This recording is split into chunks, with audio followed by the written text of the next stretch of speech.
Bom dia, igreja! Bom dia! E um feliz sábado para vocês! Feliz sábado! Bom dia, professora Joana! Bom dia, gravidinha! Já estava com saudade de gravar com a senhora. Olha só, que legal, também estava. Um feliz sábado para você que está mais uma vez aqui, que esse sábado seja muito feliz aí na sua família, Amém. na sua igreja, que Deus abençoe muito você. Nós vamos nesse momento orar, pedir a bênção do Senhor sobre esse lugar, sobre as nossas vidas. Vamos orar.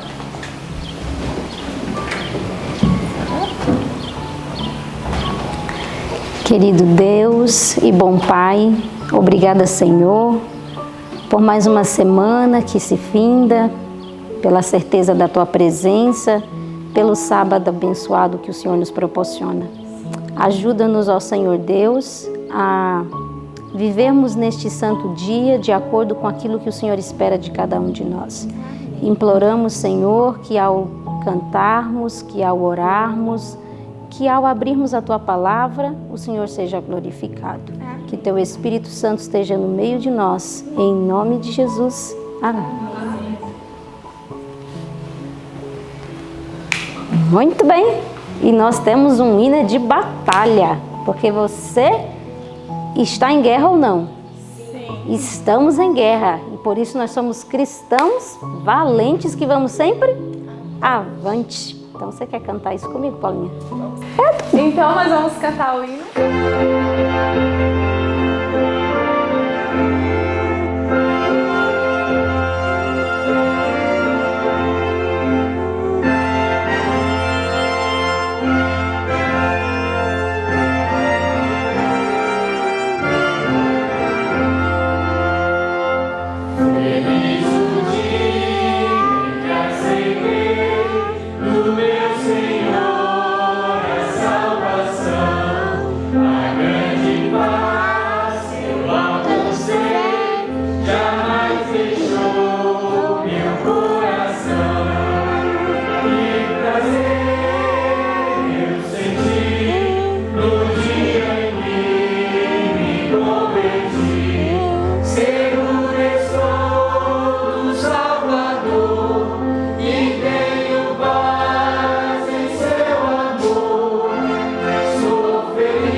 Então, para continuarmos nosso momento de louvor, vamos cantar o hino 431.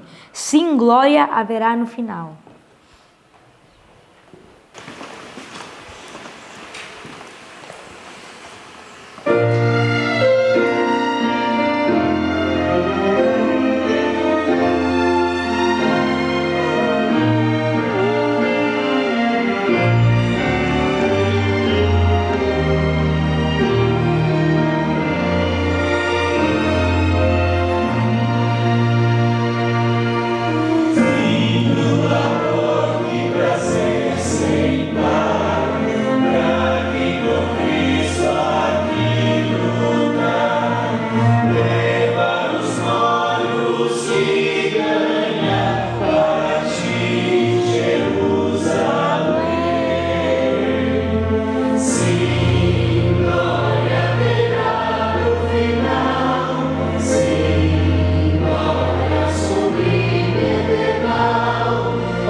Agora chegou a prova dos 9, né? Para ver se o pessoal de casa e o pessoal daqui também, né? Você aprendeu o verso de Apocalipse, que está lá em Apocalipse 3, do 7 ao 9. Quase que não passamos na primeira prova. Então vamos contar e no 3 nós vamos falar. Tá bom. Você aí, pegue a sua Bíblia, mas acho que nem vai mais precisar da Bíblia, né? Você também já deve ter decorado, já estamos no sábado. Então vamos juntos? 1, 2, 3. Apocalipse 3, do 7 ao 9. E ao anjo da igreja que está em Filadélfia, escreve: Isto diz o que é santo, o que é verdadeiro, o que tem a chave de Davi, o que abre e ninguém fecha, e fecha e ninguém abre. Conheço as tuas obras, eis que diante de ti pus uma porta aberta, e ninguém a pode fechar. Tendo pouca força, guardaste a minha palavra, e não negastes o meu nome. Eis que eu farei aos das sinagogas de Satanás, aos que se dizem judeus e não são, mas mentem. Eis que eu farei que venham e adorem prostrados aos teus pés e saibam que eu te amo. Apocalipse 3, do 7 ao 9. Apocalipse 3, do 7 ao 9. E ao anjo da igreja que está em Filadélfia, escreve: Isto diz o que é santo, o que é verdadeiro, o que tem a chave de Davi, o que abre e ninguém fecha, e fecha e ninguém abre. Conheço as tuas obras, eis que diante de ti pus uma porta aberta, e ninguém a pode fechar. Tendo pouca força, guardaste a minha palavra, e não negastes o meu nome. Eis que eu farei aos das sinagogas de Satanás, aos que se dizem judeus e não são, mas mentem, eis que eu farei que venham e adorem prostrados aos teus pés e saibam que eu te amo. Apocalipse 3, do 7 ao 9. Apocalipse 3, do 7 ao 9. E ao anjo da igreja que está em Filadélfia, escreve: Isto diz o que é santo, o que é verdadeiro, o que tem a chave de Davi, o que abre e ninguém fecha, e fecha e ninguém abre.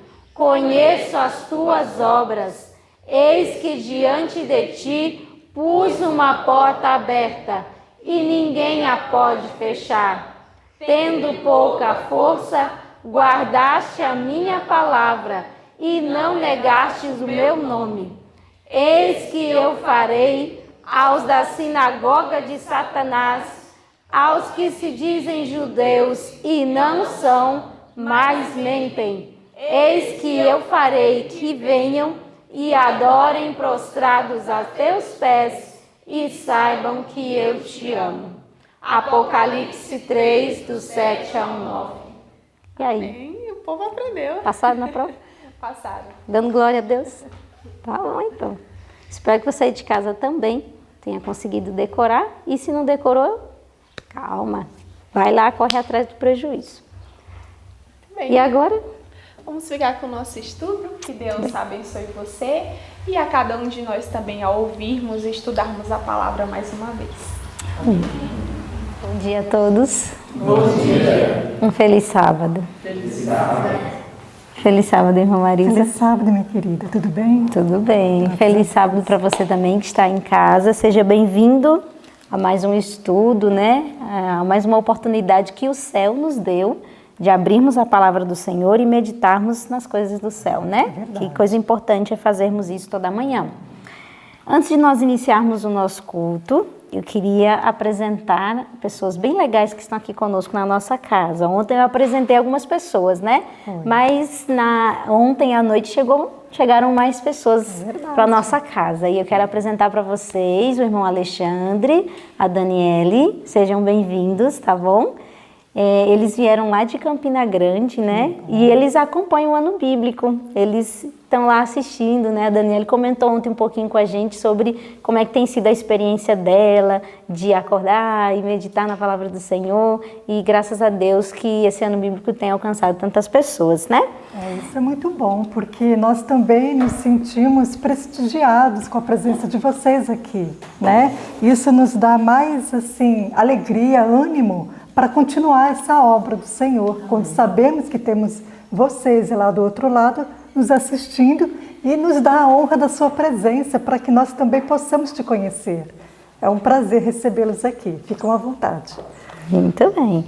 Então, o que nós estudamos nessa madrugada? Quais foram as referências? É a continuação, né? Porque a gente sabe que a palavra de Deus ela é uma continuidade, né? E aqui no capítulo 40 do Atos dos Apóstolos, vem falando sobre Paulo, né? Que ele vem agora apelar para César. Esse é o título, né? É o título. A sua causa, a sua situação que ele estava passando. E também estudamos Romanos capítulo 11 e 12 e o Atos capítulo 25 da Bíblia, né? Muito bem. Qual é o contexto do capítulo 11 e do capítulo 12, que Paulo vem falando aqui para os romanos? Aqui vem falando sobre Vem falando, porque na verdade é um misto de situações, né? Mas assim, no abrangente mesmo, vem falando sobre a situação de Paulo, a sua dificuldade, a sua luta, a sua perseguição e tudo. Mas aqui em específico... É interessante, antes da senhora apontar os seus versos, é interessante a gente observar que Paulo estava escrevendo aos romanos, né? E ele estava explicando para os romanos a situação do povo judeu diante de Deus. Isso. Porque essa era a grande dificuldade de Paulo no seu ministério, foi essa. Os judeus que não entendiam a providência divina em alcançar os gentios. Isso. Então ele tinha essa luta todinha. Então ele estava explicando aos gentios qual era a posição agora dos judeus diante de Deus, porque os judeus eram o povo escolhido de Deus. Com certeza. Só que no ano 34, com a morte de Estevão, eles selaram o destino deles, que a partir dali, então, eles não mais representariam o povo de Deus aqui nessa terra, porque agora Deus abriu o evangelho para todos, então agora os gentios também participavam disso. E os judeus, como é que eles ficaram nessa situação? Eles ficaram revoltados, né? Aí Paulo vai explicar aqui no capítulo 11 que os judeus, eles foram rejeitados como povo escolhido de Deus, mas eles não foram rejeitados da salvação. Tanto que no capítulo 11, verso 1, Paulo já vem dizendo assim, eu sou judeu. Justamente. Deus não me rejeitou, eu sou judeu. A prova de que Deus não rejeitou os judeus para a salvação sou eu. Eu sou judeu e estou aqui servindo ao Senhor Deus. Agora, o que acontece? Eles se fizeram rejeitados. Eles não querem aceitar a salvação de Deus. Eles não entendem o evangelho, mas o evangelho está aberto a todos, tanto a judeu como a gentil. Então, aqui no capítulo 11, ele vem explanando isso, que foi pela incredulidade do coração judaico que eles foram rejeitados. E essa informação está no verso 20, ele vai falar justamente isso.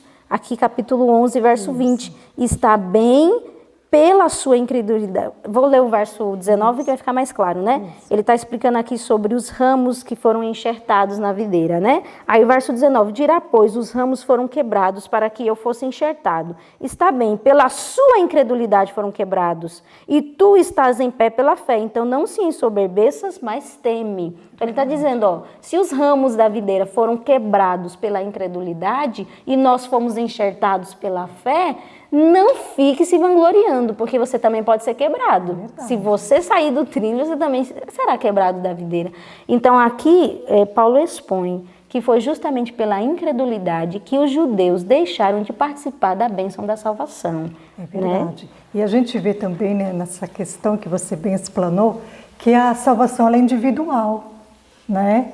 É como você bem disse, como nação ela foi rejeitada, mas individualmente a pessoa, como no caso de Paulo, que nunca se desviou da fé depois que conheceu a Cristo, jamais. Aqui, aí, continuando os versos, que a gente não vai ler, fala sobre a misericórdia de Deus, né? Que assiste o seu povo e fala que mesmo tendo se rebelado, voltado contra Deus, mas que em algum momento buscou ao Senhor, e eu achei interessante, mesmo Deus sabendo que não era de interesse de coração, mas pela misericórdia Deus ainda os resgatou, ainda os aceitou, né? Quanto mais aqueles que são sim, fiéis. e isso que você está falando se resume no capítulo 10, verso 21, que nós lemos ontem. Olha só a luta de Deus. Mas para Israel diz, todo dia estendi as minhas mãos a um povo rebelde e contradizente. A luta de Deus para com o seu povo. Todo dia eu estendi as minhas mãos para um povo rebelde e contradizente. E Deus lutou por esse povo e ainda luta ainda hoje, né? E por todos nós, né? A senhora gostaria de apontar alguns versos do capítulo 12 de Romanos? Gostaria. Esse capítulo é lindo, né? Lindo. Aqui diz assim, olha, no capítulo 12, verso 2, e não vos conformeis com este mundo, mas transformai-vos pela renovação do vosso entendimento, para que experimenteis qual seja a boa, agradável e perfeita vontade de Deus. Né? Então, aqui é uma exortação muito importante para a nossa vida, para que a gente não ande segundo a nossa inclinação do nosso coração, segundo eu penso, eu acho, eu ouvi falar, né? A intuição pessoal, porque isso é muito vago, é muito falho. A Bíblia diz que mais enganoso do que todas as coisas é o coração do homem, né? E desesperadamente corrupto, quem o conhecerá? Então, se tem uma linha, um caminho certo que não vai dar errado, é quando a gente segue aquilo que Deus orienta, a palavra de Deus, a sua verdade, e buscar dele a sabedoria, né? Porque aí nós vamos experimentar qual seja a boa e agradável, perfeita vontade de Deus, e não a minha, né? É muito legal isso, né? Porque agora no capítulo 12, Paulo vem mostrar a vida de um salvo. Fala, olha, a justificação é pela fé. E eu vou mostrar para vocês o que essa justificação faz na vida da gente. Aí ele começa o capítulo 12 fazendo um apelo profundo. Porque ele fala assim, olha, eu estou rogando para vocês, irmãos, que pela compaixão de Deus, que apresenteis os vossos corpos em sacrifício vivo.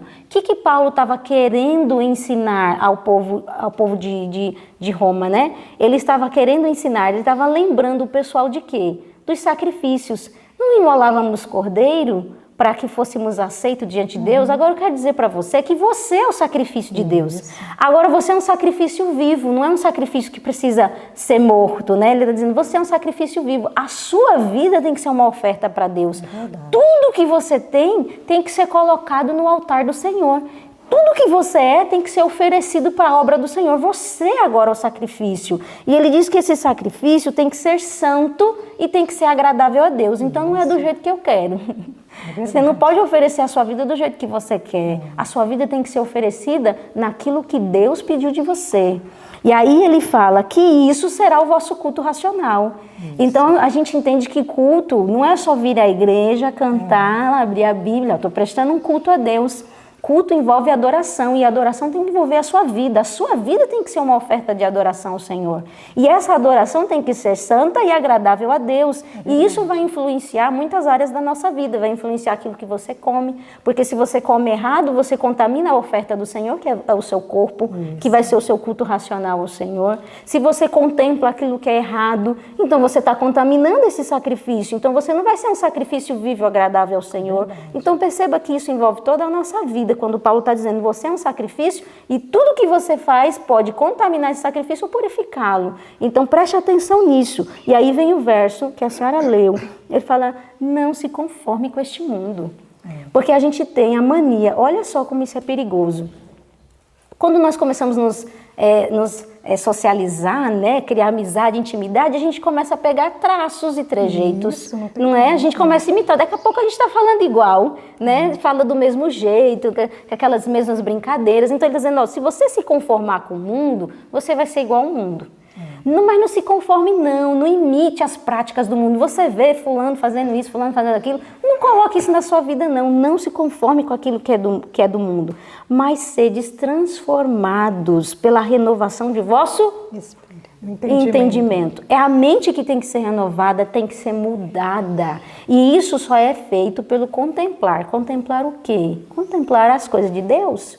Se você não tira tempo para contemplar as coisas de Deus, a sua mente vai ser dominada pelo maligno. Você vai ser contemplada, você vai ser renovado pelo quê? Pelo contemplar das coisas do mal. Imagina isso. E aí a gente vai começar a ter a mente que não é de Cristo.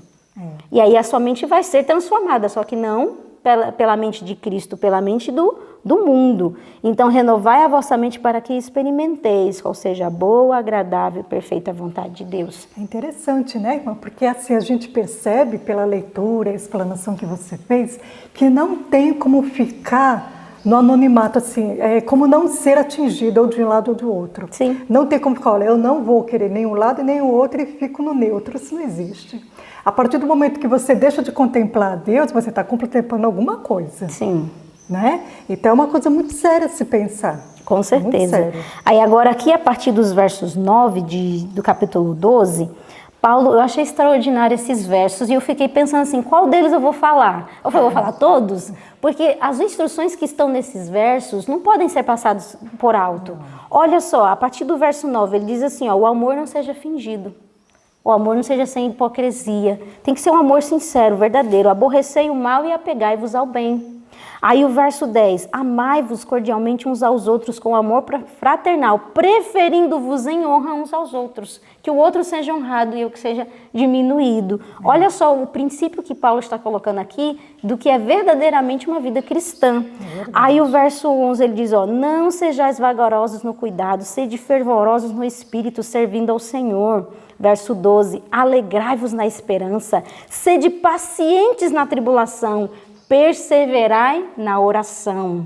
Verso 13, comunicai com os santos nas suas necessidades, segui a hospitalidade, se importar com o outro, a empatia, né, de dizer, olha, as suas lutas são as minhas, eu te ajudo naquilo que você precisa, ser hospitaleiro, são princípios que devem reger a vida cristã. Ao verso 14 me ensinou muito, irmã Marisa. Eu fiquei meditando muito nesse verso, porque esses dias passamos por algo semelhante, né? Falo por mim particularmente. Aí diz aqui, ó, abençoai o que vos perseguem, abençoai e não amaldiçoeis. Deus me ensinou algo muito importante ao meditar nesse verso, nessa manhã. Às vezes, quando nós somos perseguidos, incomodados, chateados, a gente fica com um sentimento ruim no coração, né? A gente fica chateado, fica irado. E aí a gente começa a falar mal. A gente fica dizendo, fulano é assim, fulano é assado. E a gente fica criticando o fulano de tal que te incomodou, que te chateou. Mas a palavra de Deus diz que você não tem que maldizer a pessoa, porque ela já é maldita. Pela ação que ela fez, ela já está em maldição diante de Deus. Então você não tem que lançar mais maldição sobre essa pessoa. Pelo contrário, você tem que lançar bênção. Porque essa pessoa precisa da misericórdia de Deus. Então ele diz, olha, não amaldiçoa, abençoa, abençoa. Porque essa pessoa já é maldita. Se ela precisa de misericórdia e da intervenção do céu. E aqui no verso 13 ele diz, verso 15, desculpa. Alegrai-vos com os que se alegram e chorai com os que choram. Verso 16, sede unânimes entre vós, não ambicioneis coisas altas, mas acomodai-vos a humildes, não sejais sábios em vós mesmos. Verso 17, a ninguém torneis mal por mal, procurai as coisas honestas perante todos os homens. Verso 18, se for possível, quando estiver em vós, tende paz com todos os homens. Faça o que for possível para estar em paz com todos. E o verso 19, que também achei muito importante, olha... Não vos vingueis a vós mesmos, amados, mas dai lugar à ira. Olha aí você fica, então quer dizer que eu posso ficar irado, posso ficar bravo, né? Mas Paulo vai dizer que ira é essa que você pode dar lugar. Olha só, porque está escrito que minha é a vingança e eu recompensarei, diz o Senhor. Essa é a ira que você tem que dar lugar. A ira de Deus. Por que a ira de Deus? Porque a ira de Deus é justa. Deus, ele enxerga aquilo que você não consegue enxergar. Ele é o único capaz de julgar aquilo que você nunca vai ser capaz de julgar. Porque você não consegue enxergar o coração do outro, você não consegue analisar toda uma situação, toda uma história. E Deus sim. Então ele fala, ó, a ira que você tem que dar lugar é a ira de Deus, porque a ira de Deus é justa. Agora, qual é a sua parte? Verso 20. Portanto, se teu inimigo tiver fome, dá-lhe de comer.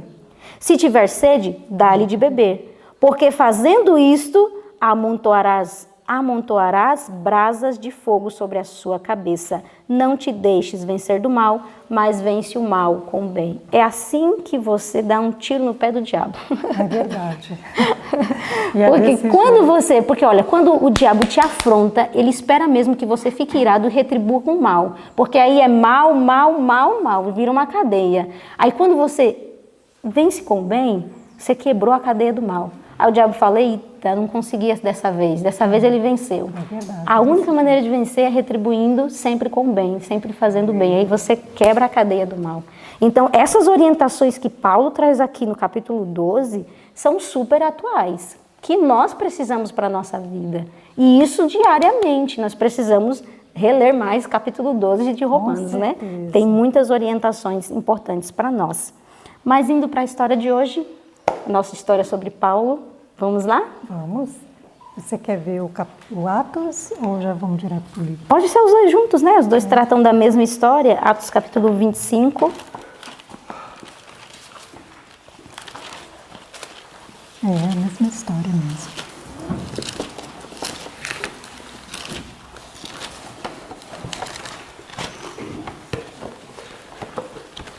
Que situação triste essa de Paulo, né? Fiquei pensando nisso.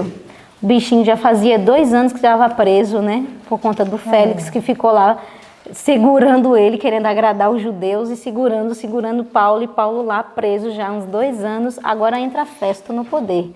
Qual é a ação de Festo aí em relação a Paulo? Vamos analisar? Pronto. Veja só. Aqui a gente vê na lição anterior, né, no capítulo anterior, que o antigo rei, qual é o nome dele mesmo? Esqueci. Félix. Félix, isso. Félix, ele tanto quis agradar os outros e não foi justo com o apóstolo Paulo, que o tiro saiu pela culatra. Ele não agradou e foi substituído por esse atual, né? E aí, então, que é o Festo, né?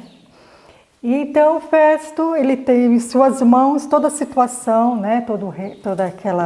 O governo estava em suas mãos, e também o caso de Paulo, que ainda estava rolando, né? E ali, então, ele teve a mesma conduta de Félix. Vou querer agradar.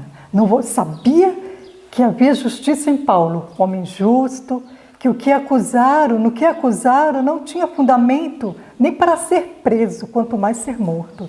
E aí então, mas ele ainda quis aquela coisinha, né, de querer agradar aqui e fecha um olho para outra coisa, e isso se chama injustiça, né? É parcialidade. Então isso é muito errado diante de Deus. Nós temos que ser justos, íntegros, sim, sim, não, não, é a palavra que Deus fala que nós devemos ter diante de toda situação. Eu não posso saber que minha irmã Joana está certa de uma situação, mas eu, para agradar a outra pessoa, para não ficar uma situação difícil para mim, né? Vai me olhar mal, não vai gostar de mim, vou desagradar, então eu vou dar um jeitinho aqui para, né, livrar um pouco ela, mas não desagradar totalmente a outra pessoa. Isso é parcialidade, isso é pecado. A nossa postura diante de Deus e dos homens é sim, sim, não, não. A história diz, né, que quando o Festo ele assume o governo, né, diz que rapidamente os judeus foram atrás dele, disseram, epa, nós temos um prisioneiro aí, que Félix deixou, o nome dele é Paulo, e nós temos essas e essas acusações contra ele. Só que Festo, eu achei isso muito interessante, isso deu capacidade do Espírito Santo de Deus trabalhar com a cabeça de Festo. Diz aqui o livro, capítulo 40, Atos dos Apóstolos, no primeiro parágrafo, lá no meio do primeiro parágrafo, diz que Festo tinha alto senso da responsabilidade de sua posição e cortesmente se eximiu de enviar Paulo. Ele estava dizendo, envia para nós Paulo, não precisa ficar preocupado, pode enviar que a gente julga ele. O intuito deles era o quê? matar Paulo no meio do caminho. Com certeza. Ia julgar coisíssima nenhuma, ele ia morrer. Só que Festo tinha um alto senso da sua responsabilidade. Ele falou, peraí, não, isso não é certo. O certo é que vocês subam aqui e acusem então esse prisioneiro e eles se defendem e a gente resolve essa situação. E foi o que aconteceu. Eles subiram para Cesareia e foram lá acusar Paulo. Tome, dizer as suas queixas que nada podiam provar. E aí Paulo tem o direito de falar. E sabe uma coisa que eu achei muito interessante? Que por Festo ter esse alto senso de sua responsabilidade, aconteceu o que está escrito aqui no 2º parágrafo do capítulo 40, que começa assim, ó, não era isso que os judeus desejavam, né? Não haviam esquecido sua anterior derrota em Cesareia, quando ele foi julgado perante Félix, né? Em contraste com a calma atitude do apóstolo, é importante nós analisarmos o comportamento do apóstolo Paulo frente à oposição, que era completamente injusta. Né? Ele estava o quê? Calmo. E seus irretorquíveis argumentos, a própria malignidade do espírito deles e suas descabidas acusações apareciam da pior maneira possível. O mal por si só se destrói. É verdade. Era muito visível. Eles olhavam para Festo, olhava para Paulo estava calmo e dono de si, explicando tudo com muita clareza, verdade e sinceridade. Já os judeus irados, com raiva, que era visível se notar que eles estavam descontrolados. De novo insistiram para que Paulo fosse enviado a Jerusalém para ser julgado, mas Festo manteve firmemente seu propósito de proporcionar a Paulo um julgamento justo em Cesareia. De onde veio isso? De onde veio essa posição de Festo? Deus, em sua providência, controlou a decisão de Festo para que a vida do apóstolo fosse o quê? Poupada. Consegue perceber um traçozinho bom no caráter de Festo? Deus, opa, vou usar esse traço agora. Não, Paulo, agora não chegou a sua vez. E Deus, na sua providência, na sua soberania, poupou a vida de Paulo. E enquanto ele estava sendo acusado, nele havia mansidão diante de toda falsa acusação. E aí, Festo fez uma pergunta para ele. Olha só, Festo percebeu que Paulo era inocente e que aqueles judeus eram todos uns doidos desvairados. Não foi isso? Só que ele disse assim, Paulo, você quer ir para Jerusalém e você ser julgado lá perante o Sinédrio? O que Festo estava fazendo com essa pergunta? Ele estava fazendo isso que a senhora falou no início. Isso. Ele não queria desagradar os judeus. Justamente. E por isso ele estava vacilante. Olha que coisa horrível. Por medo de não agradar, ele disse, vamos lá para o Sinédrio. Ele ia ferrar Paulo lá no Sinédrio, porque o Sinédrio não queria saber de nada. Ia matar Paulo, não queria saber de mais nada.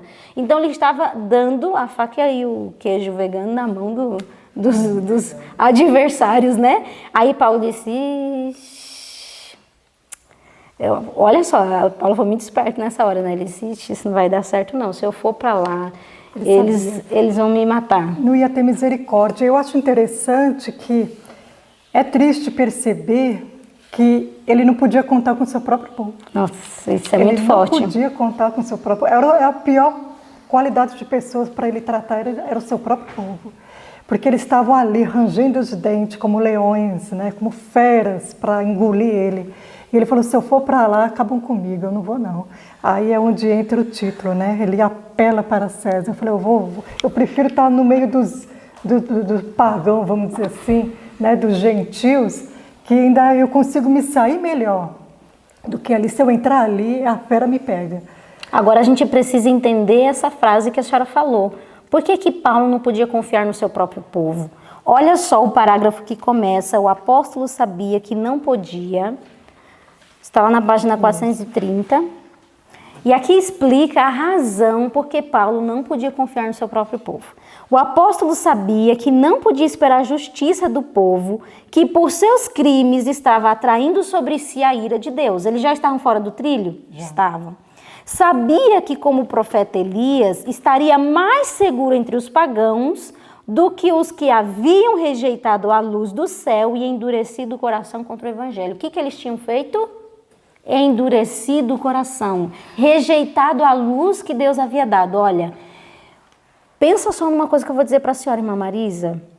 Uma pessoa que um dia conheceu a verdade de Deus e ela rejeita a verdade de Deus, ela se torna pior do que um pagão. Ela desce mais baixo do que qualquer pagão que nunca conheceu a verdade. Porque o coração endurece. E agora não tenho nada a perder mesmo, pá, vou meter o pé no balde mesmo. E era isso que tinha acontecido com esses judeus. Eles tinham rejeitado a luz de Deus. Eles estavam tão duros e tão resistentes que nada ia deter eles. Então Paulo disse assim, nesses aí eu não posso esperar justiça e eu sei que eu vou morrer. E aqui, continuando o parágrafo, diz que Paulo estava cansado de contendas. Cansado de contendas. Seu ativo espírito mal podia suportar as repetidas delongas e fatigante retardamento de seu julgamento e prisão.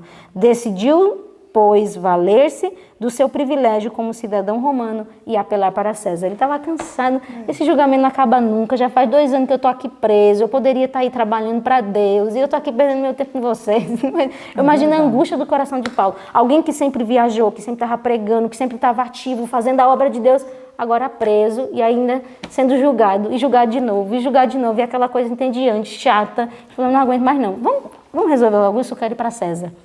Eu vou apelar para César e aí lá eu vou receber o julgamento que eu preciso receber e eu até testemunho lá em Roma, porque o objetivo dele era chegar em Roma. Até porque ele era um cidadão romano e ele tinha esse privilégio, ele tinha essa carta na manga, né, podemos dizer assim, de poder apelar a César. Falei, não, eu sou um cidadão romano, eu tenho meus direitos, eu vou apelar para César.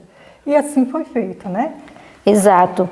E aqui, o finalzinho do estudo, ele vem trazendo algumas informações muito importantes. Quais são elas? Nós vamos, daqui a alguns dias, não falta muito não, daqui a alguns dias, irmã Marisa, nós vamos enfrentar o mesmo ódio fanático que Paulo precisou enfrentar.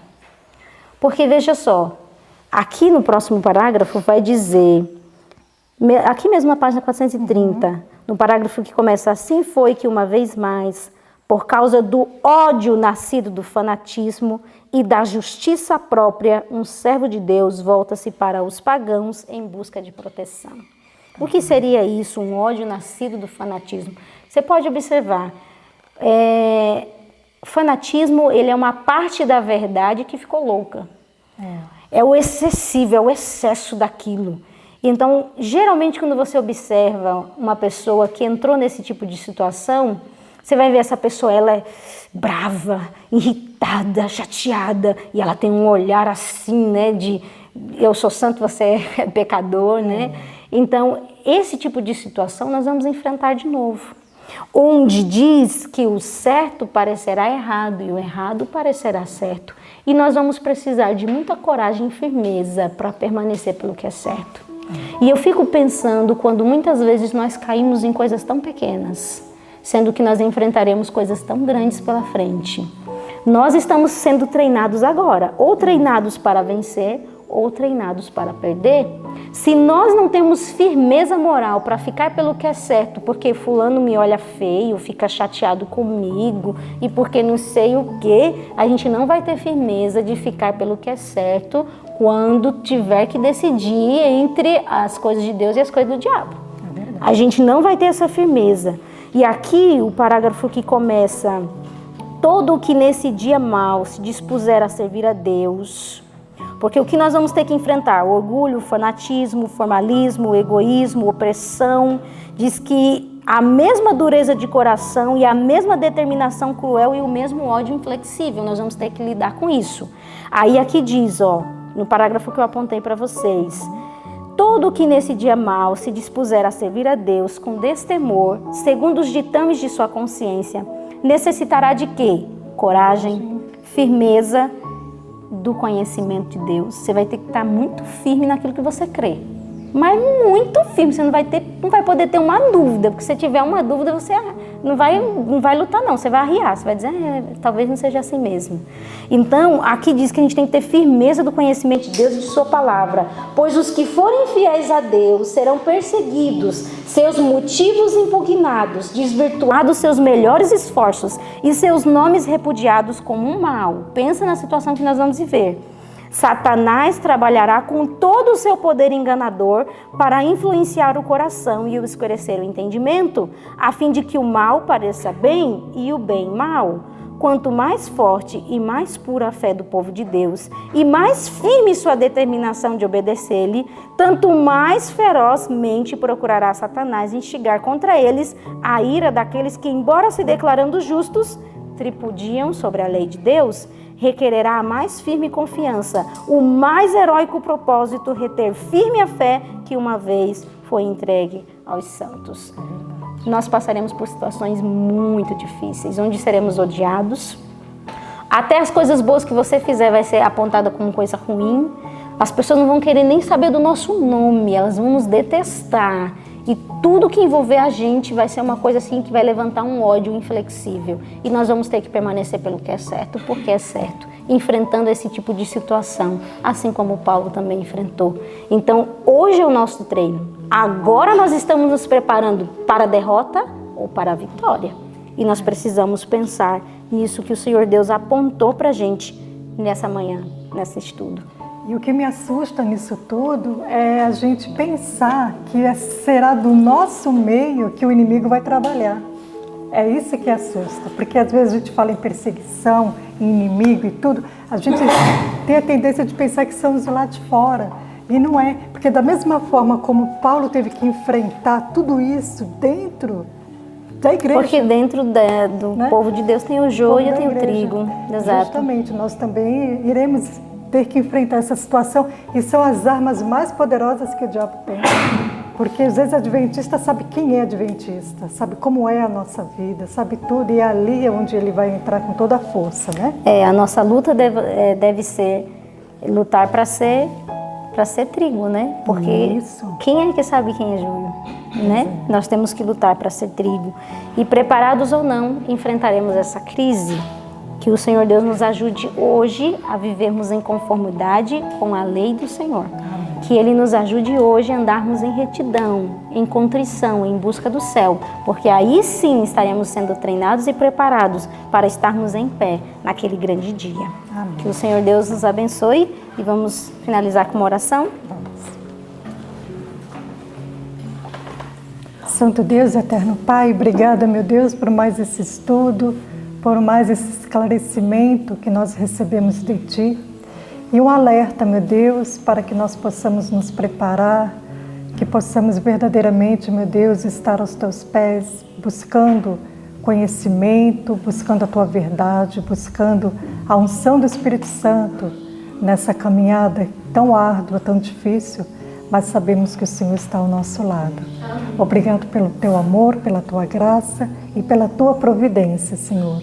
Continue conosco, perdoe os nossos pecados. É o que te pedimos e te agradecemos, em nome de Jesus. Amém.